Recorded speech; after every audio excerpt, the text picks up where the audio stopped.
అధికారంలోకి రాడు నెక్స్ట్ శాసనం అని 10 సార్లను మొన్న 151 సీట్లు వచ్చినాయి. అంతకన్నా ఎక్కువ మెజార్టీతో జగన్మోహన్ రెడ్డి గారు ముఖ్యమంత్రిగా అవుతాడు. గుర్తుపెట్టుకోమని మనం చేస్తున్నాం. ఎందుకయ్యా భయం నాకు అర్థం కాదు. రాడు రాడు రాడు అని ముందు చెప్పుకోవాల్సిన కర్మేంటి మీకు? 3.5 సంవత్సరాలు ఉంది ఎలక్షన్, అవునా? ఇప్పుడు ఎమ్మడే ఉందా? 15 సంవత్సరాల కూటమికే ఉండండి మీరు. ఎందుకు 15 సంవత్సరాల కూటమికి ఉండాలి? మీరేం బగలు తీశారని ఉండాలి? ఇందుకు ఉండాలా? తప్పుడు సాక్ష్యాలు చెప్పినందుకు ఉండాలా? కొబ్బరి తోటలో నాశనం అయిపోతుంటే అది జగన్మోహన్ రెడ్డి 2019 నుంచి వల్లే నాశనం అయిపోయింది, అప్పుడే ఉప్పు నీరు వచ్చింది, అంతకుముందు రాలేదని చెప్పడం కోసం ఉండాలా? ఎందుకు అబద్ధాలు?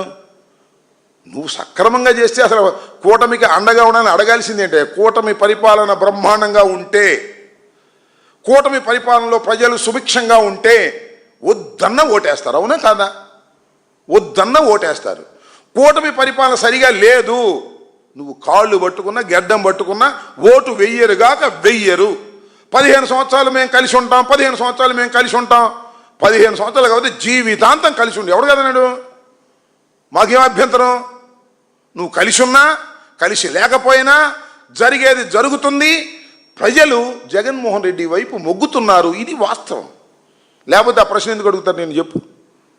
2014లో అని ప్రశ్న ఎదుగుతారు ధైర్యంగా? ఉప ముఖ్యమంత్రి, పోలీసు బందోబస్తు, గందరగోళం, అంత సెలక్షన్ ఉంటే నిన్ను ప్రశ్నించానే, శభాష్ అంటున్నా నేను.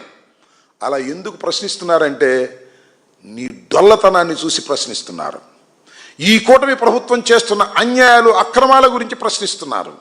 ప్రశ్నకు సమాధానం చెప్పలేని పిరికి వ్యక్తివి నువ్వు పవన్ కళ్యాణ్ గారు. మీరు అసలు ముఖ్యమంత్రిగా, ఉప ముఖ్యమంత్రి కాదు, మంత్రిగా కూడా పనికిరారు, రాజకీయ నాయకుడిగా అంతకన్నా పనికిరారు అనేది ఈ సందర్భంగా నేను నొక్కి ఒక్కాణించదలుచుకున్నాను, బల్ల గుద్ది కూడా చెప్పదలుచుకున్నాను.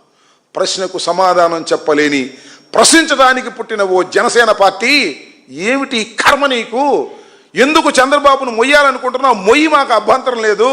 కానీ ఇన్ని తప్పుడు సాక్ష్యాలు పెట్టుకుని జగన్మోహన్ రెడ్డి గారి మీద బురదల్లి జగన్మోహన్ రెడ్డి గారు అధికారంలోకి రాడు రాడు అని చెప్పి ప్రజలను నమ్మించడానికి మీరు చేసేటటువంటి ప్రయత్నం చూస్తున్నప్పుడు కొద్దిగా జాలేస్తుంది, అంతకన్నా ఏం కాదు.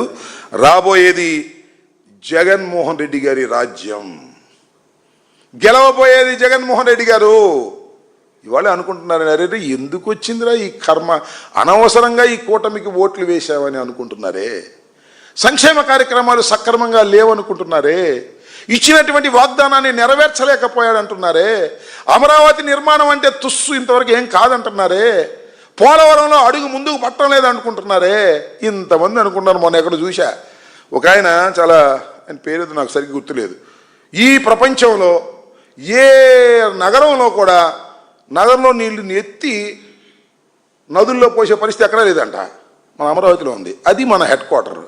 దాన్ని తయారు చేస్తాడు. 52,000 కోట్ల అప్పు తీసుకొచ్చారు, ఇంకా తీసుకొస్తున్నారు, దోచుకుంటున్నారు.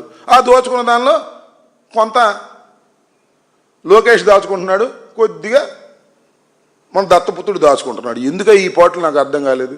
So what I want to say ఫైనల్గా, మీరు చేస్తున్నటువంటి దారుణమైన పరిపాలన, మీరు చేస్తున్నటువంటి దారుణమైనటువంటి ప్రచారం, సోషల్ మీడియాను అడ్డం పెట్టుకొని ఫేక్ అకౌంట్లు పెట్టి సోషల్ మీడియాలో మీరు చేసేటటువంటి రాద్ధాంతాన్ని ప్రజలు గమనించడం లేదని అనుకోవద్దు. ప్రజలు అన్నిటినీ గమనిస్తున్నారు.